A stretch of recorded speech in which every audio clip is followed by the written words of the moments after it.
नमस्कार दोस्तों, welcome to planning BPSC.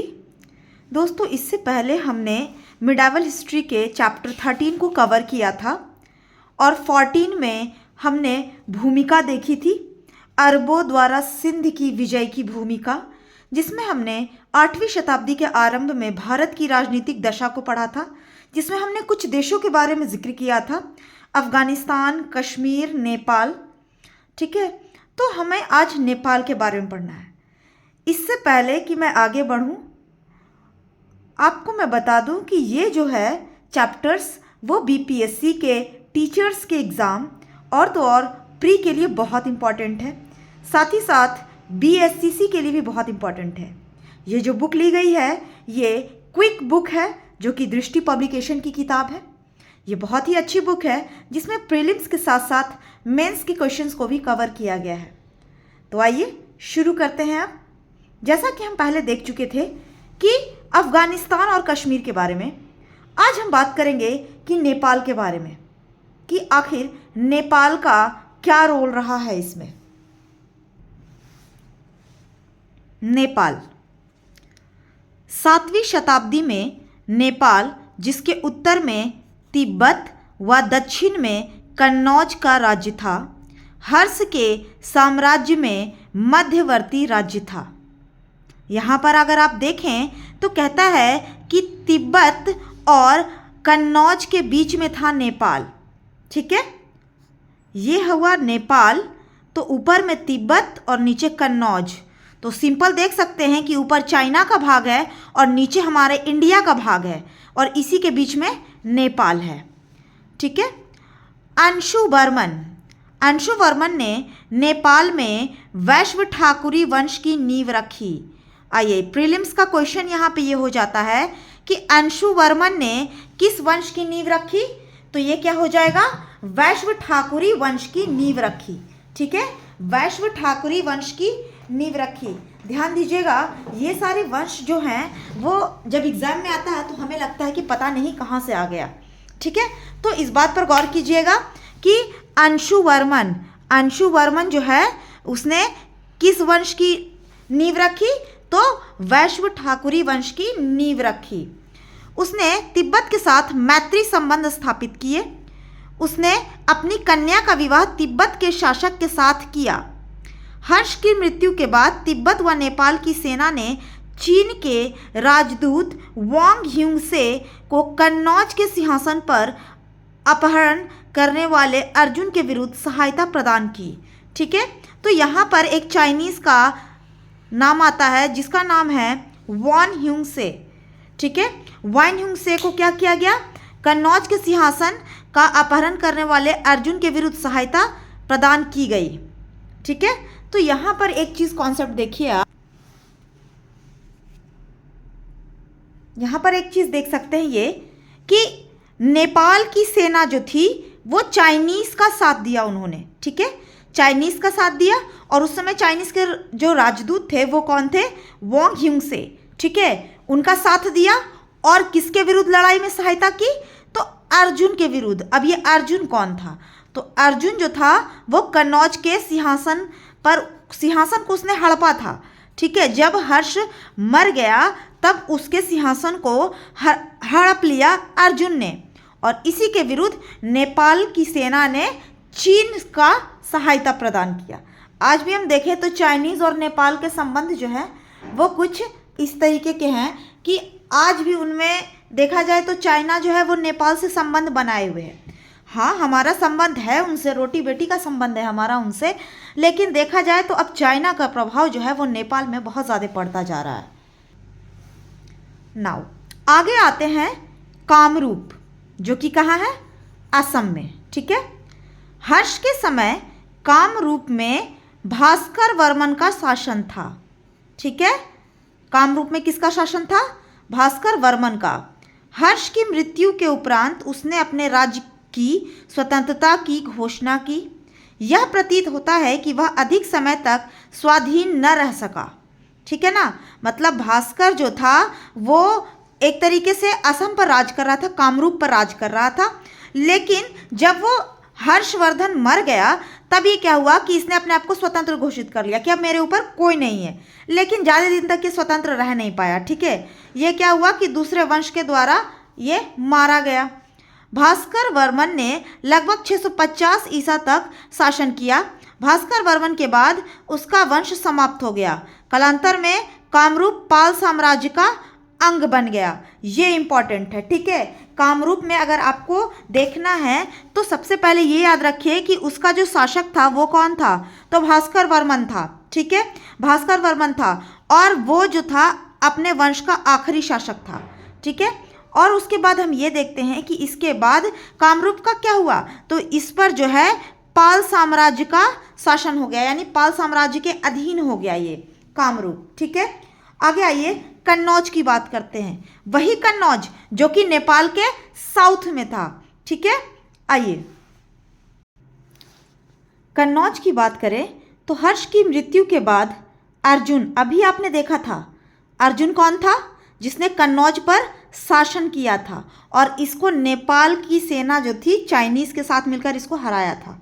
ठीक है, ये वही अर्जुन है। अर्जुन एक स्थानीय शासक ने कन्नौज पर अधिकार कर लिया। उसने चीन के राजदूत वॉन ह्यूंगसे का विरोध किया। वॉन ह्यूंगसे अभी हमने पढ़ा है, जो हर्ष की मृत्यु के उपरांत वहां पहुंचा था। वॉन्ग ह्यूंगसे पुनः असम, तिब्बत व नेपाल की सैन्य सहायता लेकर लौटा। युद्ध में अर्जुन की हार हुई। अर्जुन को बंदी बनाकर चीन ले जाया गया। तत्पश्चात वहीं कारागार में उसकी मृत्यु हो गई। ठीक है, मतलब यहाँ पर अगर देखा जाए तो जैसा कि आपने पहले भी पढ़ा था कि हर्ष जब मरता है तब अर्जुन का शासन हो जाता है, और जब अर्जुन का शासन होता है तो वॉन ह्यूंगसे जो है वहाँ आता है उससे लड़ने के लिए। लेकिन वो क्या होता है कि विरोध करता है, और विरोध करने पर शुरू बार में क्या होता है कि वो हार जाता है। इसीलिए वापस वो असम, तिब्बत और नेपाल की मिलिट्री फौज को लेकर आता है और फिर वो क्या करता है, अर्जुन को हरा देता है और बंदी बना के चाइना लेके जाता है। ठीक है, चलिए आगे कहता है कि 8वीं शताब्दी के आरंभ में यशोवर्मन कन्नौज के सिंहासन पर बैठा। अपने पराक्रम से उसने पुनः कन्नौज पर अपने अतीत का गौरव प्रदान किया। वह सिंध के राजा दाहिर का समकालीन था। ये इंपॉर्टेंट है, ज़रा देखिए यहाँ पर कहता है कि आरंभ में यशोवर्मन, ठीक है, यशोवर्मन कन्नौज के सिंहासन पर बैठा। अपने पराक्रम से उसने पुनः कन्नौज को अपने अतीत का गौरव प्रदान किया। यशोवर्मन देख रहे हैं, इससे पहले आपने वर्मन के बारे में पढ़ा था, भास्कर वर्मन, और वही उसके जो है जनरेशन के थे यशोवर्मन। ठीक है, तो जो कहता है कि जिस तरीके से भास्कर वर्मन ने अपना राज संभाला था वैसे ही यशोवर्मन भी राज संभाला, और साथ ही साथ वो क्या था, दाहिर का समकालीन था। ठीक है, सिंध के राजा दाहिर का क्या था, ये समकालीन था।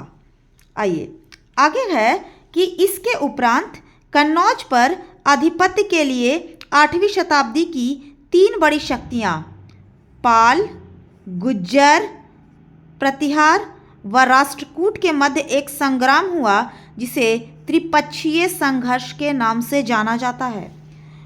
ठीक है, कन्नौज की कहानी ही है, ये कोई अलग कहानी नहीं। कन्नौज में ही देखिए, पहले तो हर्षवर्धन थे, फिर अर्जुन आया, अब उसके बाद फिर यशोवर्मन आया, और उसके बाद यहाँ पर क्या हुआ, अब 3 जो थे वंश मिलकर लड़ रहे थे। ठीक है, जिसमें कौन था, पाल, गुज्जर प्रतिहार व राष्ट्रकूट, और इसे त्रिपक्षीय संघर्ष भी कहा जाता है। कुछ समय के लिए कन्नौज पर प्रतिहारों का आधिपत्य स्थापित हो गया, परंतु बाद में उसका स्थान पाल वंश ने ले लिया। ज़्यादा दिन तक ये चला नहीं, पाल वंश ने ले लिया इसका स्थान। अंतोतगत्व इस युद्ध में प्रतिहारों की विजय हुई। ठीक है, प्रतिहारों की विजय हुई। इसके बाद प्रतिहार उत्तर भारत की एक महत्वपूर्ण शक्ति के रूप में उभर कर आया। यहाँ से एक सबक मिलती है हमें कि कोशिश करने वालों की कभी हार नहीं होती है। अभी आपने देखा यहाँ पर कि किस तरीके से प्रतिहार को जो है वो कन्नौज मिला था, लेकिन पाल वंश ने उसे हरा दिया, और जब पाल वंश ने उसे हरा दिया तो वो यहाँ से हार नहीं माना, वो पुनः जो है लड़ा और लड़ने के बाद उत्तर में अपने साम्राज्य को स्थापित किया उसने। ये बहुत बड़ी बात है कि हारने के बाद भी वो हार नहीं माना। यही सबक हमें अपनी लाइफ में भी लेनी चाहिए। हारने के बाद हार नहीं मानना है हमें। आइए आगे बात करते हैं बंगाल की। बंगाल में गौड़ शासक शशांक का शासन था। ठीक है, शशांक किस वंश का था? गौड़ वंश का, जिसने 600 से 638 ईस्वी तक गौड़ साम्राज्य पर शासन किया। इसी समय राजा शशांक का युद्ध हर्षवर्धन से भी चलता रहा। शशांक की मृत्यु के बाद उसके बेटे मानव ने 8 माह तक गौड़ पर शासन किया। सॉरी, मैंने इसे वंश कह दिया था। गौड़ दरअसल जो है वो क्या है, उसका राज है। ठीक है, तो बंगाल में किसका शासक था? तो शशांक का शासन था। ठीक है, और फिर इसमें क्या कहा गया कि शशांक किससे लड़ रहा था? हर्षवर्धन से। एक बात ज़रा कॉमन समझिएगा, हर्षवर्धन से जो है वो सिर्फ इन्हीं लोगों की लड़ाई नहीं हुई है। ये जो त्रिपक्षीय संघर्ष हुए थे इसमें भी हर्षवर्धन का रोल था। ठीक है, और फिर उसके बाद शशांक की मृत्यु के बाद जो उसका उत्तराधिकारी था कौन था? मानव, है ना। 8 माह तक रहा था। शशांक की मृत्यु के पश्चात लगभग 1 शताब्दी तक बंगाल में अराजकता और अव्यवस्था का वातावरण रहा। ठीक है, 1 शताब्दी तक।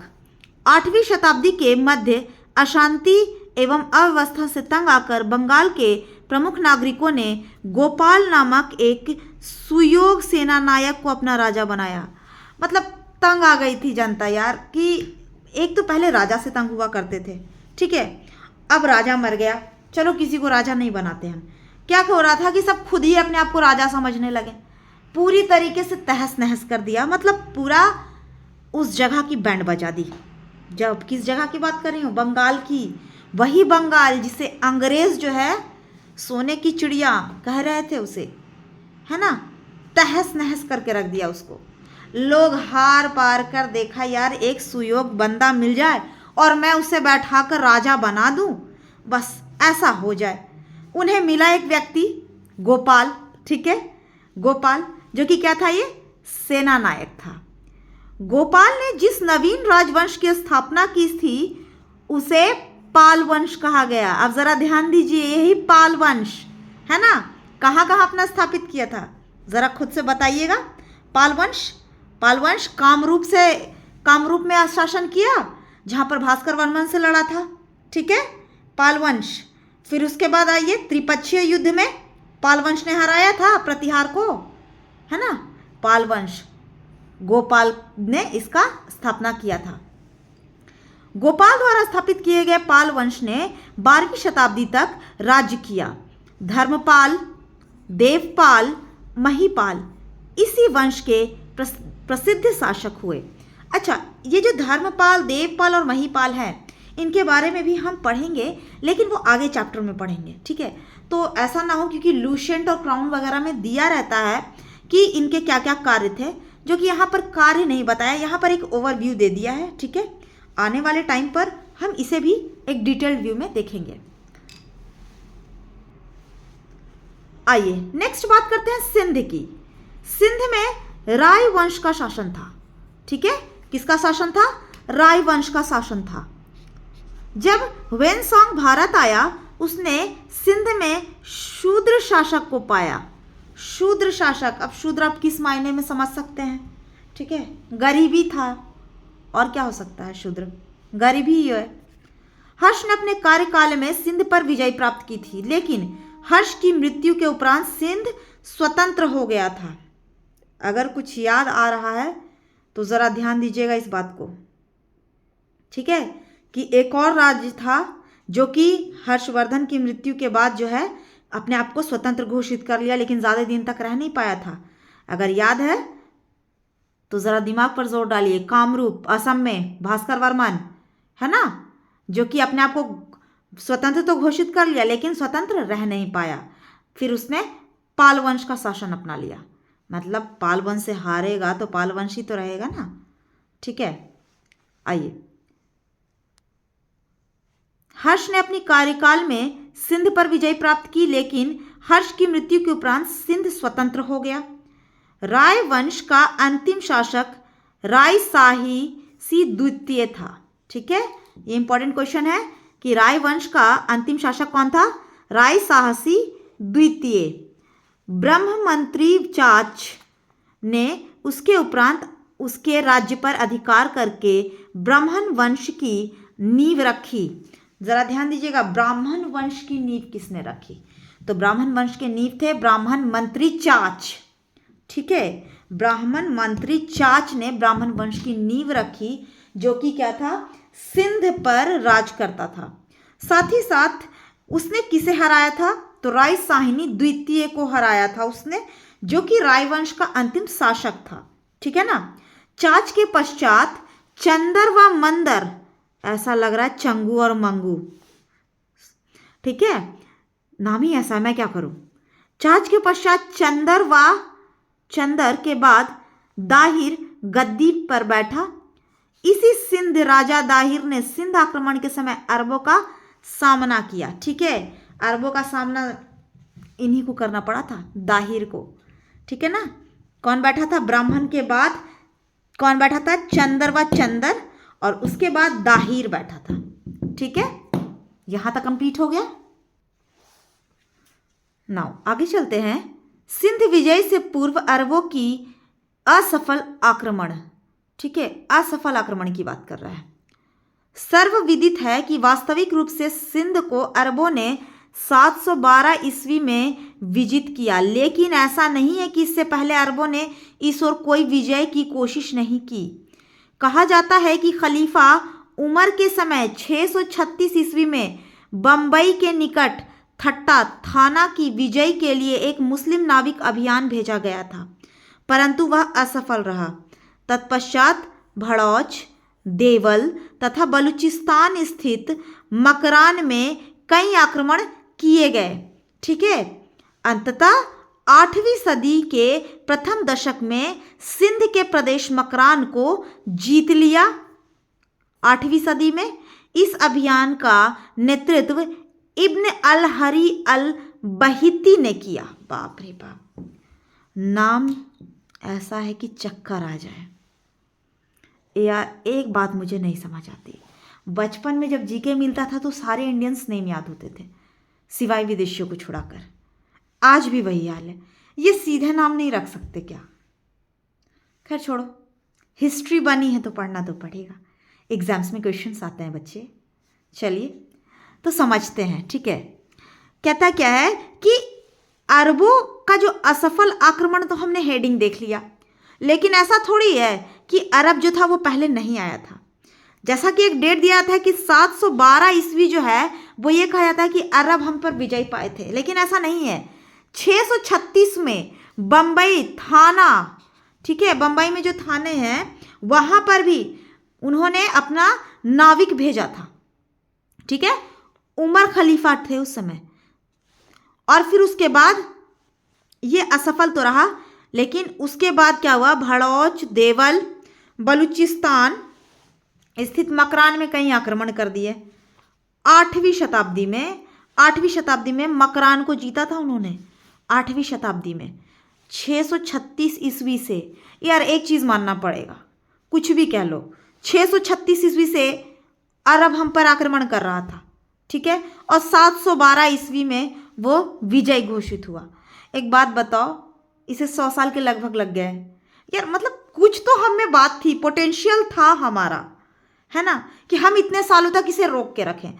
हाँ, वो अलग बात है कि हमने अपनी ही फूट नीति के तहत क्या किया। मैंने कहा कूटनीति नहीं बोला, मैंने बोला फूट नीति, क्योंकि हम एक थे कहाँ, है ना, एक थे नहीं, किसी ने वो बहका दिया हमें, चले गए युद्ध आक्रमण करने के लिए, बस इसी का फायदा इन्होंने उठाया है। ठीक है, वरना अगर एकता होती तो ना अंग्रेज की औकात थी हम पर राज्य करने की, और ना किसी की। इसीलिए आज भी हमारे यहाँ भले ही कहा जाए कि अनेकता में एकता है, लेकिन ऐसा नहीं है। हर डिपार्टमेंट, हर जगह कहीं ना कहीं ऐसे लोग बैठे हुए हैं जो पैसे की वजह से कब उनको मौका मिले और देश को बेच दें, और इसी का फ़ायदा आज टेररिस्ट भी तो उठा रहे हैं। आखिर टेररिस्ट इंडियन आर्मी के होते हुए भी कैसे एंट्री कर जा रहे हैं। आखिर हमारे देश में इतने अच्छे अच्छे पीसीएस आईएएस ऑफिसर होते हुए भी करप्शन किस लेवल पर जा रहा है यार। पॉलिटिक्स का तो कह ही नहीं सकते। पॉलिटिशियंस तो सफ़ेद कपड़ा भले ही पहनते हो बट वो सफ़ेद तो है नहीं, ये तो जाहिर सी बात है, सबको ही जानता है इस बारे में। अगर इस संदर्भ में देखें तो हमारे देश का फ्यूचर क्या होगा सोचकर कभी कभी डर लगता है कि आज हम भले ही इसको हिस्ट्री पढ़ रहे हैं लेकिन कभी तो ये सब चीज़ें प्रेजेंट हुई होंगी, और जब प्रेजेंट हुई होंगी तो लोग यही बात तो सोचते होंगे ना कि हम पर कौन राज कर सकता है। लेकिन हुआ है ना, तो हम इंडियंस होने के नाते इतना तो कर सकते हैं यार कि कम से कम इन सब चीज़ों पर विचार करें। हाँ, ज़्यादा कुछ नहीं कर सकते पर विचार तो ज़रूर कर सकते हैं, क्योंकि अगर आप विचार करोगे तभी आप कार्य भी ढंग का करोगे। खैर, चलते हैं आगे। अरबों का सफल आक्रमण। अरबों द्वारा भारत पर पहला सफल आक्रमण 712 में हुआ, अभी पढ़ा हमने। मुहम्मद बिन कासिम द्वारा किया गया था। ठीक है, किसके द्वारा किया गया? मुहम्मद बिन कासिम के द्वारा किया गया था। तो एक बात बताइए, अभी हमने पढ़ा था कि मकरान को जीता था, तो इसके नेतृत्वकर्ता कौन थे? इब्न अल हरी अल बहिती।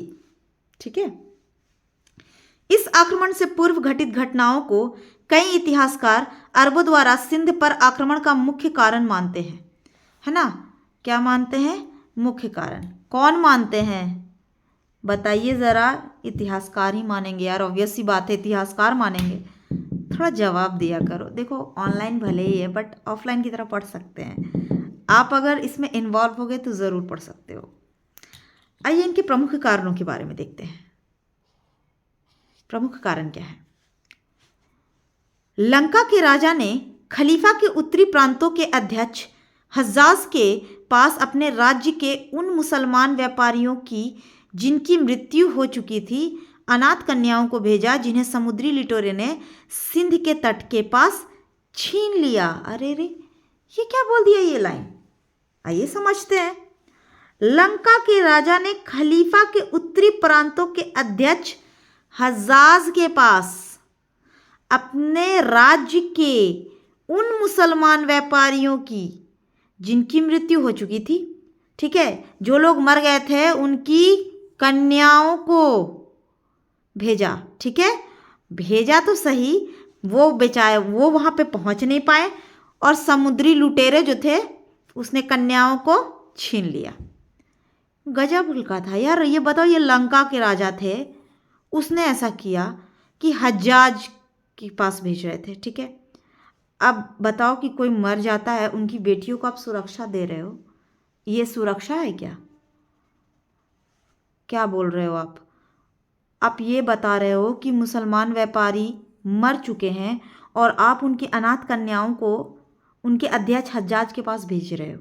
ठीक है, उससे क्या है कि समुद्री लुटेरों ने छीन लिया, तो आप किस तरीके का प्रोटेक्शन दे रहे हो? आप राजा किस तरीके के हो? आप उन्हें खलीफा के पास भेज रहे थे ना, ठीक है, और आप उनकी रक्षा तक नहीं कर सके। कैसे राजा हो आप? खैर, जिंदा नहीं है हमारी बातों को सुनने के लिए। ठीक है, चलिए देखते हैं। आइए देखते हैं। एक अन्य वर्णन के अनुसार लंका के राजा ने स्वयं इस्लाम धर्म स्वीकार कर लिया और वह खलीफा के पास सैनिक व मूल्यवान उपहार भेज रहा था। तभी मार्ग में सिंध के तट के पास उन्हें लूट लिया गया।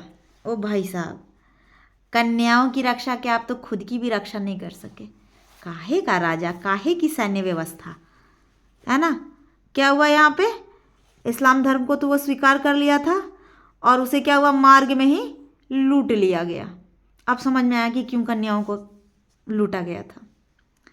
खलीफा ने अपने प्रतिनिधियों को भारत से सादिया व अन्य वस्तुओं को खरीदने के लिए भेजा, जिन्हें दाहिर के राज्य में मुख्य बंदरगाह देवल में पहुंचने पर समुद्री लुटेरों ने लूट लिया।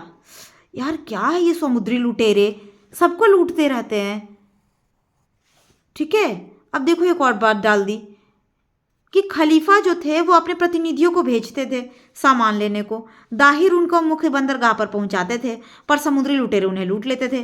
परिणाम था सिंध के राजा दाहिर ने खलीफा ने क्षतिपूर्ति की मांग की। अब बताओ, बेचारा दाहिर जो है वो कहाँ से देगा? लूटे थे समुद्री लुटेरे, है ना, सामान को। और खलीफा कह रहे हैं नहीं दाहिर, तुम्हें ही मुझे क्षतिपूर्ति करनी होगी, जो भी मेरा नुकसान हुआ वो तुम मुझे दोगे। किंतु दाहिर ने इस मांग को अस्वीकार कर दिया। अतः खलीफा ने सिंध पर आक्रमण का निर्णय लिया। ठीक है, इसीलिए खलीफा जो थे वो क्या किए? सिंध पर आक्रमण कर दिए। तो एक बात आपको यहाँ पर शायद समझ में आ रही होगी कि मैं क्या कहना चाहती हूँ, कि आपने इससे पहले पढ़ा था कहीं पर। ठीक है, अगर आपको याद होगा तो आपने यहाँ पर पढ़ा था इस बारे में कि दाहिर जो था उसने शासन किया था। ठीक है, गद्दी पर बैठा था सिंध में। ब्राह्मण वंश के जो थे चाच, उसके जो उत्तराधिकारी थे चंदर, उसको मारा था और उसके बाद वो गद्दी पर बैठा था। ठीक है, और गद्दी पर बैठा था और उसे अरबों का सामना करना पड़ा था, आक्रमण का सामना। बस यही बात है कि क्यों करना पड़ा अरबों के आक्रमण का सामना? क्योंकि जो खलीफा थे वो कह रहे थे कि जो भी मेरा सामान लूटाया गया है वो मुझे आप भरपाई करो। इसने कहा यार मैंने नहीं लूटा है, समुद्री लुटेरे ने लूटा है, मैं तो खुद ग्रसित हूँ, क्या करूँ मैं कहाँ से दूँ? बोला नहीं, देना तो पड़ेगा। ठीक है, दारा ने कहा ना बाबा, मुझसे ना होगा। खलीफा ने क्या किया? सिंध पर आक्रमण कर दिया। यही पॉइंट जो है आपने सिंध में पढ़ा है कि आक्रमण क्यों हुआ। ठीक है ना, आक्रमण का सामना इसीलिए करना पड़ा था इन्हें। कारण कुछ भी हो, लेकिन वास्तविकता में अरबों की सिंध विजय का कारण इस्लाम धर्म का प्रचार प्रसार और लूट की धनराशि से धनवान बनने का दृढ़ निश्चय था। ठीक है, ऐसा इसलिए क्योंकि भारत पर आक्रमण से पूर्व वह अफ्रीका और यूरोप के विशाल क्षेत्रों में अपने अधीन कर चुके थे। मतलब इनकी मंशा ही ये थी कि लूट पाट करो, धनवान बन जाओ, प्रचार प्रसार करो। ठीक है, और इससे पहले वो कहाँ लूटे गए थे? अफ्रीका में। तो आपको अगर ज़्यादा प्रॉब्लम ना हो तो मैं कुछ क्वेश्चन आपसे करती हूँ।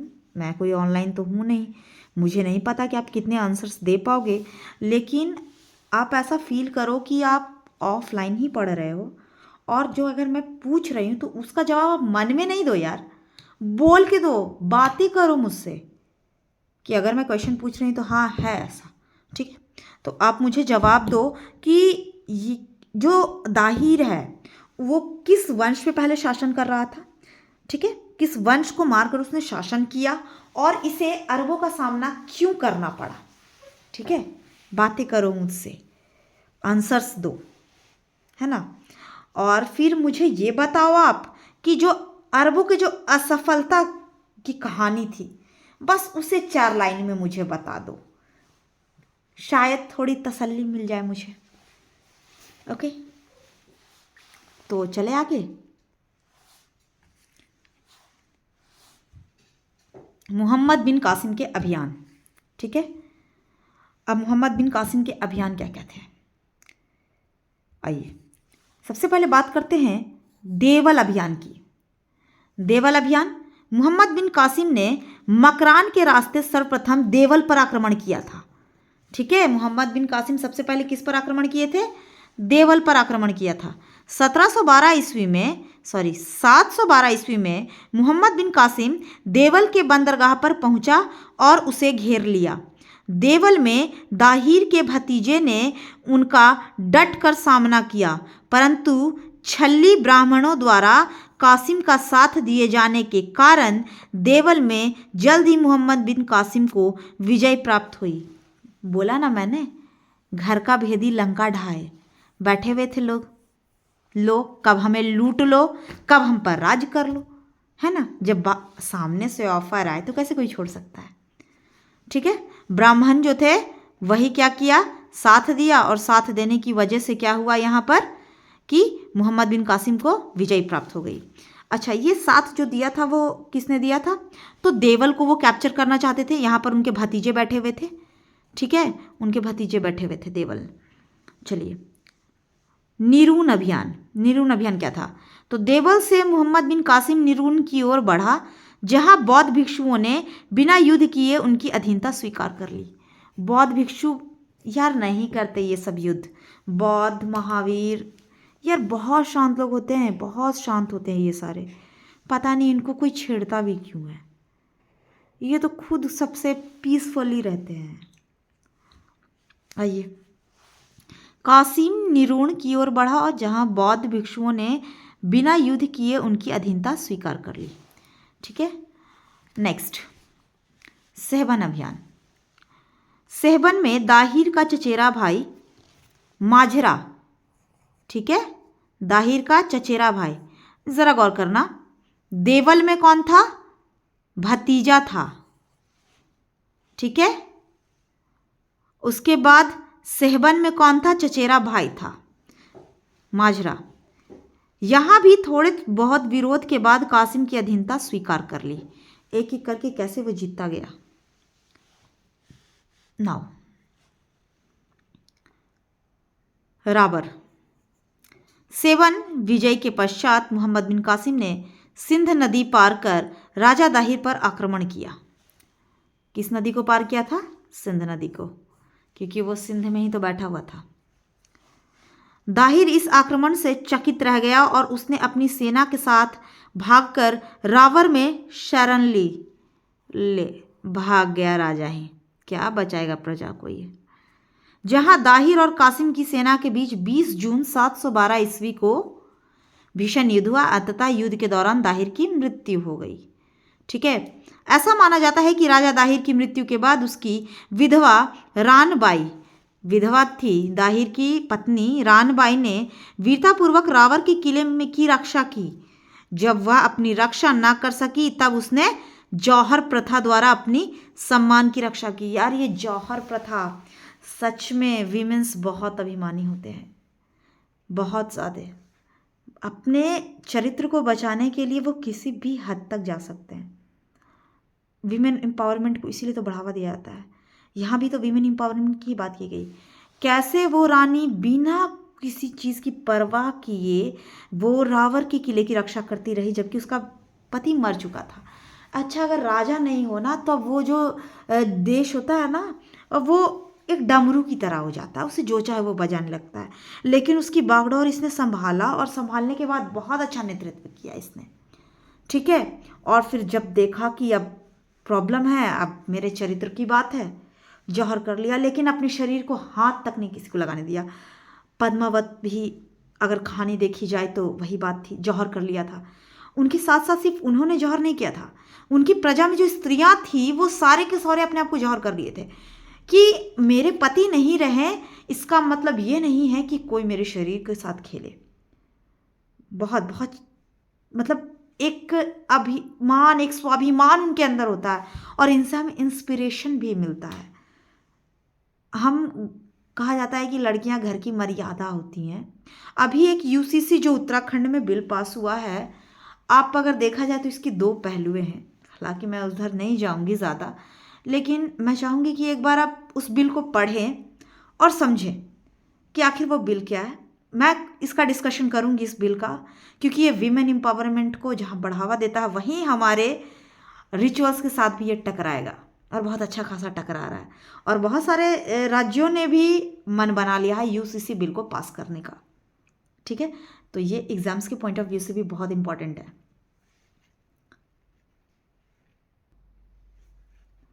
ब्राह्मणाबाद अभियान। यहाँ दाहिर का पुत्र जयसिंह शासन कर रहा था। माना जाता है कि ब्राह्मणाबाद में मोहम्मद बिन कासिम और जयसिंह की मृत्यु के बीच भीषण युद्ध हुए, और जिसमें 20,000 लोगों की मृत्यु हुई। अंततः परास्त होकर जयसिंह युद्ध भूमि से भाग गया। अब देखा जाए, भागा है ना, इससे पहले भी लोग भागे हैं, खुद पिता उनके भागे थे। आई ना बात समझ में, युद्ध भूमि से भागना। खैर आगे चलते हैं। ब्रह्मणाबाद के पतन के बाद मोहम्मद बिन कासिम ने दाहिर की दूसरी विधवा रानी लाड देवी और उनकी 2 पुत्रियां सूर्या देवी और परमल देवी को बंदी बनाया। ठीक है, जो लड़ रही थी ना वो इन्हीं के वंश की थी, अपने आप को जिन्होंने जौहर किया था, लेकिन ये मौका नहीं मिल पाया इन्हें। रानी लाड देवी, उनकी 2 पुत्रियां थी सूर्या देवी और परमल देवी। ठीक है, और तो और जो ये थे मोहम्मद बिन कासिम ने मारा था दाहिर को, ये दाहिर की दूसरी पत्नी थी। ठीक है, दाहिर की दूसरी पत्नी थी, और जो किले की रक्षा करते करते जौहर की, वो उनकी पहली पत्नी थी। What a difference between 2 women. ठीक है, एक वीरतापूर्वक लड़ी, दूसरी बंदी बन गई। आगे बात करते हैं आरोर अलोर अभियान। सिंध की राजधानी आरोर अलोर की रक्षा का कार्य दाहिर के एक अन्य बेटे के हाथ में था। दूसरा बेटा था यहाँ पर। आरोर अलोर जो थे इसकी रक्षा करने के लिए दूसरे बेटे थे। मोहम्मद बिन कासिम ने आरोर अल्लोर पर आक्रमण कर इसे विजित कर लिया। नेक्स्ट है मुल्तान अभियान। 713 ईस्वी के आरंभ में मोहम्मद बिन कासिम ऊपरी सिंध के मुख्य नगर मुल्तान की ओर बढ़ा। माना जाता है कि मुल्तान विजय से यहाँ अरबों को अत्यधिक सोना प्राप्त हुआ, गोल्ड, बहुत ज़्यादा गोल्ड प्राप्त हुआ था इन्हें। ठीक है, जिस कारण मुल्तान को स्वर्ण नगरी पुकारा जाने लगा। बहुत ज़्यादा सोना था, कहा जाता है कि इतना ज़्यादा सोना देखकर राजा पगला गया था, मतलब सॉरी मोहम्मद बिन कासिम जो थे वो पगला गए थे, इसीलिए स्वर्ण नगरी नाम रखा था इसका। सिंध और मुल्तान विजय के पश्चात मोहम्मद बिन कासिम शेष भारत को जीतने की योजनाएं बनाने लगा। ऐसा माना जाता है कि मोहम्मद बिन कासिम ने कन्नौज विजय करने के लिए अबू हकीम के अधीन एक विशाल अश्वारोही सेना भेजी। हालांकि मोहम्मद बिन कासिम सिंध और मुल्तान के अलावा किसी और क्षेत्र को जीतता इससे पहले ही उसकी मृत्यु हो गई, है ना। सिंध और अन्य क्षेत्र को, अब क्या यार, पूरा तो तुम जीत लिए, पूरा नहीं जीते पर अच्छा खासा जीत लिए। चलो आगे पढ़ते हैं क्या बोल रहा है यहाँ पर। सिंध और मुल्तान विजय के पश्चात मोहम्मद बिन कासिम शेष भारत को जीतने की योजना बना रहा था। ठीक है, और इसके लिए अबू हकीम के अधीन एक विशाल अश्वारोही सेना भी भेजी, उसी के नेतृत्व में, अबू हकीम के नेतृत्व में। लेकिन क्या हुआ कि उसकी कासिम की तब तक मृत्यु भी हो गई थी। अब कौन लड़ने जाता है यार। अच्छा, मोहम्मद बिन कासिम की मृत्यु के उपरांत की स्थिति क्या क्या थी। ठीक है, मोहम्मद बिन कासिम की मृत्यु के उपरांत की स्थिति। मोहम्मद बिन कासिम की मृत्यु के बाद भारत में अरबों का राज्य विस्तार शिथिल पड़ गया। ठीक है, अब जब मेन लीडर ही मर गया हो तो कैसे कह सकते हैं कि एकदम त्रिव जाएगा, नहीं जाएगा ना, मेन लीडर मर गया उसका।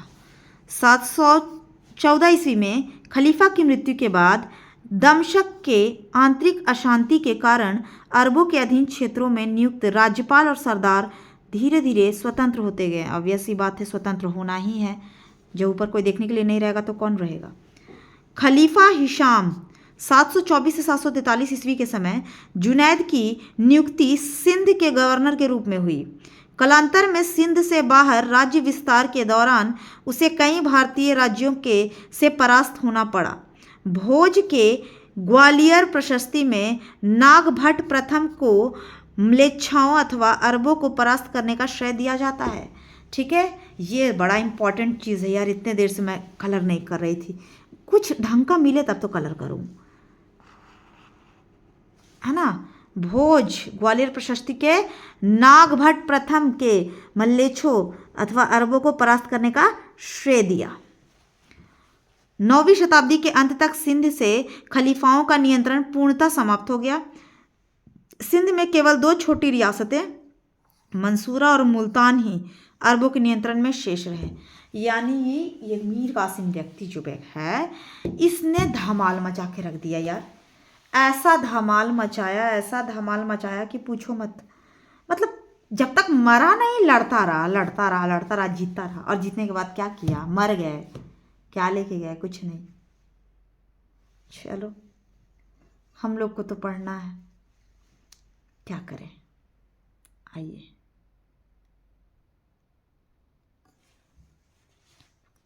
सिंध विजय के प्रभाव, क्या प्रभाव पड़े? सिंध विजय के प्रभाव के संबंध में लेन पुल ने कहा है कि सिंध को अरबों ने विजित तो किया, किंतु यह विजय ऐतिहासिक और इस्लाम धर्म की घटना मात्र ही रही। यह एक प्रभाव रहित विजय थी। बात आई समझ में? सिंध विजय के प्रभाव के संबंध में लेन पुल ने यह बात कही है। लेन पुल ने, जरा ध्यान दीजिएगा ये नाम, लेन पुल ने कहा है इस बात को कि सिंध को अरबों ने विजित तो किया, किंतु यह विजय ऐतिहासिक और इस्लाम धर्म की घटना मात्र ही रही, प्रभाव रहित नहीं रही। ठीक है। अरबों ने अपने सिंध निवास के दौरान यह अनुभव किया कि भारतीय अद्भुत योग्यता रखते हैं। भारतीयों को प्रभावित करने के स्थान पर अरब निवासी खुद उनसे प्रभावित हुए। ऑब्वियस सी बात है यार, अगर आप देखोगे तो 636 में तुम आए, 712 में तुमने विजय प्राप्त किया, आप अप्रॉक्स 75 ईयर, हाँ ठीक है, 75 ईयर आपको लगा भारत को जीतने के लिए। तो बताओ ज़रा यहाँ पर, क्या तुम इनकी योग्यता को तुम सराहना नहीं करोगे? अरबों ने अपने सिंध निवास के दौरान यह अनुभव किया कि भारतीय अद्भुत योग्यता रखते हैं। भारतीयों को प्रभावित करने के स्थान पर अरब निवासी खुद उनसे प्रभावित हुए। अरब विद्वानों ने ब्राह्मणों और बौद्ध भिक्षुओं से दर्शन, ज्योतिष, गणित, चिकित्सा, रसायन आदि की शिक्षा ग्रहण की और उसे आत्मसात किया। अरब विद्वानों ने ब्राह्मणों और भिक्षुओं से, देखो ज़रा, अरब विद्वान जो थे ब्राह्मण और भिक्षुओं से किस चीज़ का ज्ञान लिए? तो दर्शन का, ज्योतिष का, गणित का, चिकित्सा का, रसायन का। ठीक है, इन सब से इन्होंने ज्ञान लिया, ज्ञान अर्जित किया, अप्लाई किया। और आज हम इंडियंस होके ही केमिस्ट्री समझ नहीं आती तो हिस्ट्री पगलाए, हिस्ट्री समझ ना आए तो इकोनॉमिक्स पगलाए। बड़ा झमेला है यार। ऐसा माना जाता है कि 8वीं शताब्दी में खलीफा मंसूर के समय अरब विद्वान अपने साथ ब्रह्मगुप्त द्वारा रचित ब्रह्म सिद्धांत और श्री हर्ष द्वारा रचित खंडन खंड खाद्य अरब ले गए। देखो, ये पीटी का क्वेश्चन बहुत अच्छा क्वेश्चन बन सकता है। पीटी में हालांकि क्वेश्चन से देखे भी गए हैं। निम्न में से कौन सा जो है इस व्यक्ति की रचना नहीं है ना? अब देखो यहाँ पे कहता है कि 8वीं शताब्दी में खलीफा मंसूर के समय में अरब विद्वान अपने साथ ब्रह्मगुप्त द्वारा रचित ब्रह्म सिद्धांत और श्री हर्ष द्वारा रचित खंडन खाद अरब ले गए, जहां भारतीय विद्वानों की सहायता से उनका अरबी भाषा में अनुवाद कराया गया। ज्योतिष ज्ञान का अरबों पर अत्यधिक प्रभाव पड़ा। खगोल शास्त्र में भी अरबों ने रुचि दिखाई। ज्योतिष ज्ञान, खगोल शास्त्र, शून्य और दार्शनिक पद्धतियों का ज्ञान सीखकर अरबों ने इसे रोमन साम्राज्य में प्रसारित किया। वस्तुतः 9वीं सदी में गणितज्ञ अल-ख्वारिज्म ने इसे अरब में लोकप्रिय बनाया और 12वीं शताब्दी में ईसाई मठवासी एबलार्ड द्वारा यह ज्ञान यूरोप पहुंचा। मतलब हमारे भारत में देखो कितनी बड़ी बात ये कही है ना? अरब अंक पद्धति के नाम से जाना गया। मतलब आप ये देखो कि पहले तो तुम हमारा बुक ले गए अरब में और वहाँ पर तुमने खुद का अनुवाद करवाया। वहाँ के अल-ख्वारिज्म जो थे उन्होंने मैथ्स को बहुत वहाँ पर लोकप्रिय बना दिया। साथ ही साथ ईसाई धर्म के जो थे एबेलार्ड, उन्होंने यूरोप में मैथ्स को बताया। यानी हमारे मैथ्स की कितनी इम्पोर्टेंस है, बहुत ज़्यादा इम्पोर्टेंस है ना। आइए, भारत अरब व्यापारिक संबंधों में वृद्धि हुई और इसे तब और बढ़ावा मिला जब अब्बासी खलीफा ने बगदाद की स्थापना की। ठीक है, बगदाद की जब स्थापना हुई तो हमारे यहाँ व्यापारिक संबंधों में भी क्या हुआ? वृद्धि देखने को मिला। मुल्तान व सिंध में अरबी लोग अस्थायी रूप से रहने लगे। करमतिया नामक एक नए संप्रदाय का उदय हुआ। करमतिया, ठीक है। अरबों को यह श्रेय दिया जाता है कि उसने चीन द्वारा आविष्कृत कागज, कंपास, छपाई खाना, बारूद आदि के ज्ञान को यूरोप पहुंचाया। अरबों का श्रेय जाता है, क्योंकि देखा जाए तो एक बॉर्डर पार करके ही तो जाते हैं अरब। ठीक है। मंदिरों के मंडप में बुर्ज को उन्होंने मस्जिदों और मकबरों का बुर्ज बनाकर भारत की कला का अनुसरण किया। मस्जिदों में प्रार्थना के गलीचे के नुकीले घुमाव और मेहराब हिंदुओं और बौद्ध के धर्मस्थलों के चिन्ह थे। एक बात ध्यान दीजिए, अब ये आर्ट और कल्चर का क्वेश्चन आ गया है।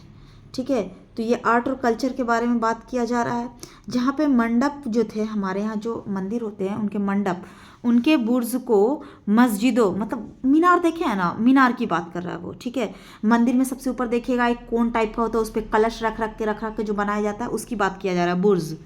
ठीक है, तो ये मस्जिद और मकबरों पर बुर्ज बनाकर भारत की कला का अनुसरण किया।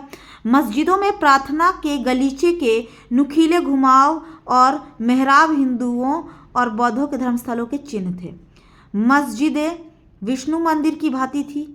मस्जिदों में प्रवेश द्वारा मंदिरों में गोपुरम और भारतीय गांवों के द्वारों से मिलते जुलते थे। मस्जिदों की मीनारें भारत में विजय स्तंभों की नकल थी। तमाम विशेषताओं के बावजूद यह पूर्णता खारिज कर देना कि अरबों ने सिंध विजय पूर्णता प्रभाव रहित थी उचित नहीं है। हमें यह स्वीकार करना होगा कि अरब आक्रमण से भारत में इस्लाम धर्म का बीजारोपण हुआ। सिंध में अत्यधिक संख्या में लोगों का धर्म परिवर्तन करके मुसलमान बनाया गया। चलिए, इम्पॉर्टेंट चीज़ है ये, इस बात का ध्यान रखिएगा। ये दरअसल मेंस में सुझाव देने की बात की गई है। जब आप किसी बात को काउंटर करोगे तो उस समय आपको ये लैंग्वेज लिखने के काम आते हैं। ठीक है। अरबों की सिंध विजय एक घटना मात्र क्यों रह गई? बेसिकली मेंस का क्वेश्चंस होते हैं ये, लेकिन हाँ प्रीलिम्स में आपको ये से पूछा जा सकता है। मेंस में कंक्लूजन लिखने के लिए होता है, लेकिन प्रीलिम्स में क्योंकि अब जो है वो बदलता जा रहा है ट्रेंड, तो आपसे पूछा जा सकता है स्टेटमेंट के तौर पे, तो इस थोड़ा इंपॉर्टेंट हो जाता है। देख लीजिएगा कि अरबों की सिंध विजय कोई प्रभावशाली छाप न छोड़ सकी, जिस कारण कई इतिहासकारों द्वारा इसे मात्र घटना माना जाता है।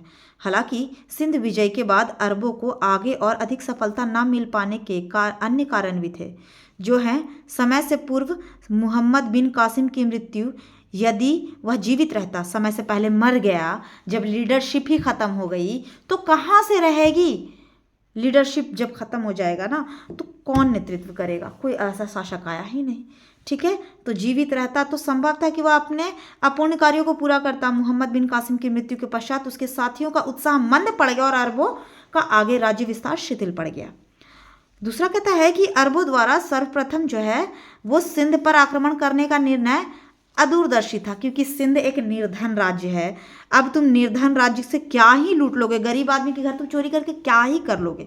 आपको अगर आगे करना है तो उसके लिए धन सामग्री की ज़रूरत पड़ेगी, और जब प्रॉपर्टी, आपको पैसे की ज़रूरत पड़ेगी आगे जाने के लिए, पैसा है ही नहीं तो क्या करोगे? ये था। नेक्स्ट कारण है यहाँ पर कि दो जो समुदाय थी वो आपस में लड़ रही थी। ठीक है, दो समुदाय आपस में लड़ रहे थे। क्या है कि एक अन्य कारण दाशमिक की खिलाफत के लिए दो दलों का परस्पर संघर्ष था। आंतरिक युद्ध ही करोगे यार तो कहाँ से तुम विकास कर पाओगे? 750 ईस्वी में एक क्रांति के परिणाम स्वरूप उमैयद खलीफाओं का पतन होने पर अब्बासी लोग सशक्त हो गए।